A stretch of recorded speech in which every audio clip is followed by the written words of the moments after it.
Hello, everybody. On the 2nd of December, the European Commission has issued a text on its website which makes it all but clear that Germany has surrendered all its sovereignty to the European Union and what's more is prepared to subjugate its independent courts to serve their overlords.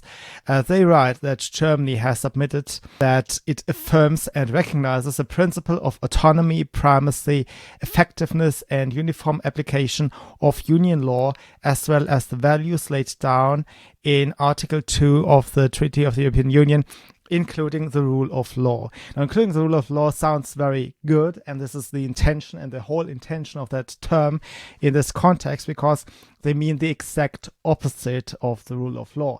If you remember British history or Anglo-American history, you know that the rule of law was supposed to mean that powerful institutions are also subject to the law and not just the subjects, not just the citizens of the state. And the intention they have here is the exact reverse. They want European institutions to be above the ordinary law, and they are very specific about this. And it becomes also very clear in the words they use here: autonomy, not the autonomy of the nations, not the autonomy of anything that the democratic public can control, but their autonomy. What they mean with autonomy is their authority. So their authority, the primacy, which is another word that makes it should make it very clear, the effectiveness of their law, of their rule, and the uniform application thereof.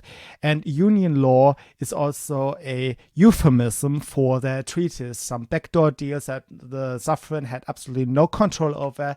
We had absolutely no way to vote on anything of it. We have no way of electing people in and out to make amendments to these treaties. Nothing. Those are top-down impositions from leaders, and the thing that we are supposed to uphold is the rule of the powerful. So that's the opposite of the rule of the law, which used to subject the powerful under the overall rule, the democratic rule issued through parliaments. And this is not just me saying it, it is reconfirmed in the following sentence, which reads: second, Germany explicitly recognizes the authority of the Court of Justice of the European Union, whose decisions are final and binding. So they are unattainable, they are unaccountable. Their institutions come to decide. They're the arbiter over what's going on, their rule, their law, instead of a law that is decided by the people and which everybody, and including powerful institutions, are upheld to.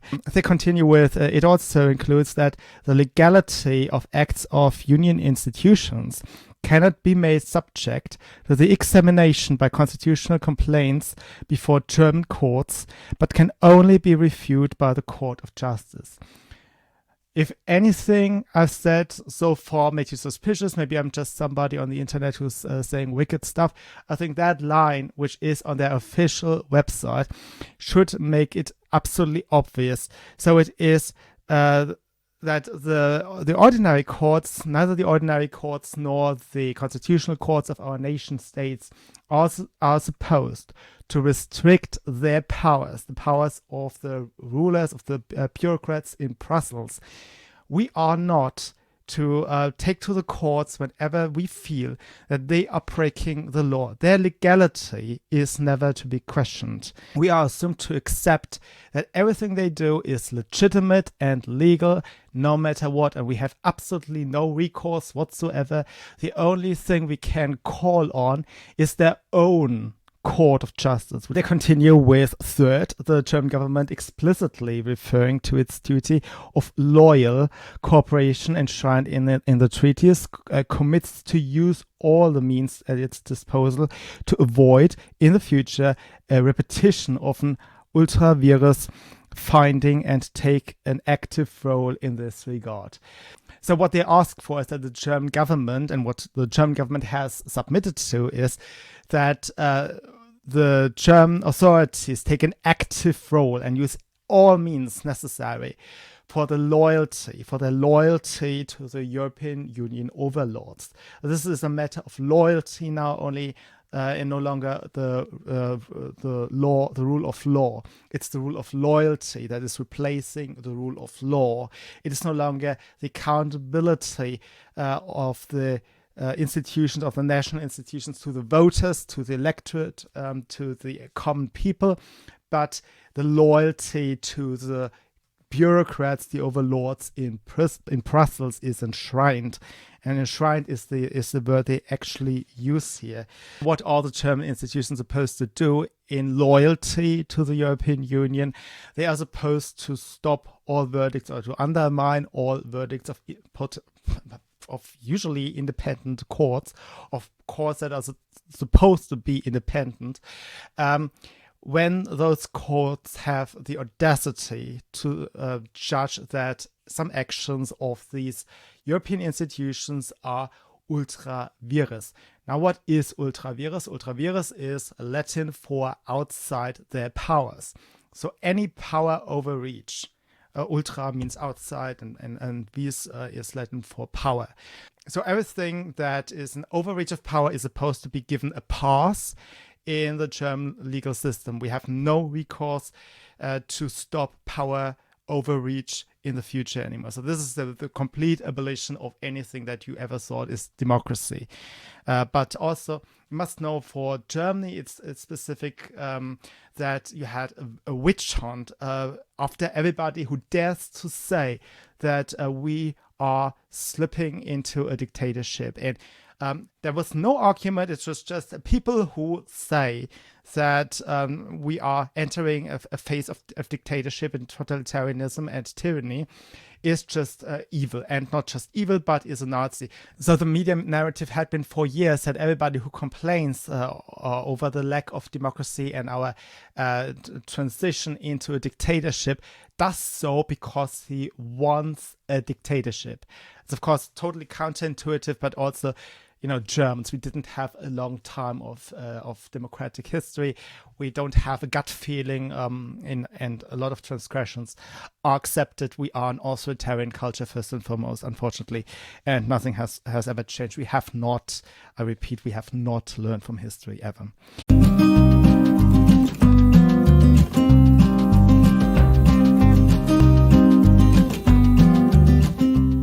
Why is it that the German government has sent a letter to the European Commission saying, just do whatever you want. We will have absolutely no recourse, and none of our institutions will ever be in your way. Whatever you want to do, you will have full power, full effectiveness, as they like to call it.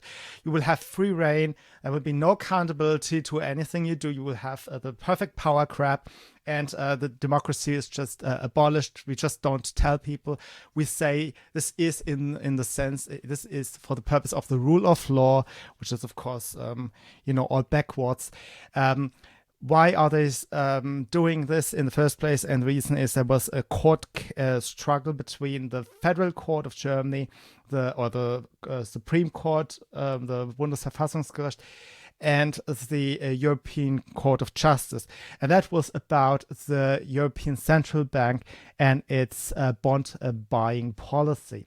The central bank, despite its name, is federally structured in Europe. So every nation has still its old institutions, so they are still in the buildings and still have some of the structures they used to have when they were actual independent bodies with their own currencies. But after the euro was introduced, it became executing legs of the central body. And what the original struggle was about was that the German leg of the ECB, of the European Central Bank, the Bundesbank, was buying bonds or trash bonds of the Greek state.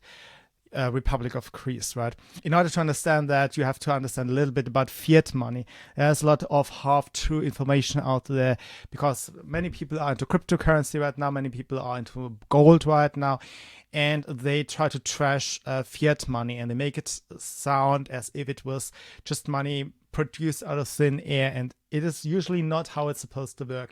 Usually you have a backing, you have the central bank giving money out for actual bonds that are supposed to pay into that are supposed to be paid, right? So they are buying usually state bonds, because they are assumed to be most safe, and expect money to flow back. So it is not just produced out of thin air, but they expect the same amount of money to be given back into the central bank, so they don't just create money. Now, this is not what the European Central Bank had been doing for a couple of decades. There had been substantial easing, that's how they call it, quantitative easing, which is they actually had given money out without a proper backing of credits that are worth their salt.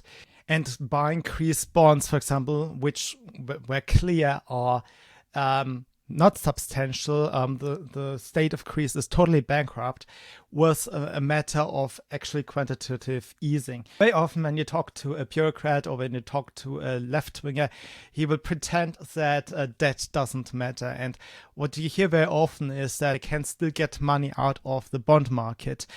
Now, this is screwed a bit when the buyer aren't private institutions, but if it's the central bank targeting or helping out certain state institutions. If the central bank comes in as a major player and buys a lot of government bonds, then they are appreciating that bond. It becomes more valuable, and it gives the impression to the politicians that there are people out there that are still willing to give them money. So they think they are still more credit worthy than they actually are. The reality is that the central banks are buying those bonds, and they are creating a delusion, a deception. And this is what happened when the German leg of the central bank, the Bundesbank, bought the bonds of the Greek government, which was already bankrupt at the time and still continues to be, actually. And what it does is it undermines the fiat money idea. You think it's produced out of thin air, but usually, it's supposed to be covered. It's supposed to be covered by real life value creation. If the central bank just buys rubbish bonds, obviously money loses its worth. We are creating inflation by, issuing money without a coverage of actual value creation. On the 5th of May 2020, the Supreme Court of Germany has decided that it is not up to the Court of Justice to decide whether the national institution of the central bank leg, the Deutsche Bundesbank, is to buy foreign bonds or not, particularly when it's trash bonds that are undermining the fiat money, that are destroying our currency. So the original case was taken to the European Court of Justice because they were most likely to give power to the powerful, and therefore they have decided that it is okay for the German leg of the central bank to buy trash bonds from the Greek government so that the Greek can make more debt. Yes, the German government basically, through its leg, bought bonds from a different government to have them save face, so to say, so they don't have to admit bankruptcy. And this had been struck down by the independent or somewhat independent federal Supreme Court of Germany, the Bundesverfassungsgericht. And now the German government, in whatever capacity our government has written to the European Commission, that they are subduing their own Supreme Court so as to allow free rein to the central bank and to the Court of Justice to do with us whatever they want. That's the end of sovereignty, isn't it? Thank you for listening, and I'll see you soon. Bye.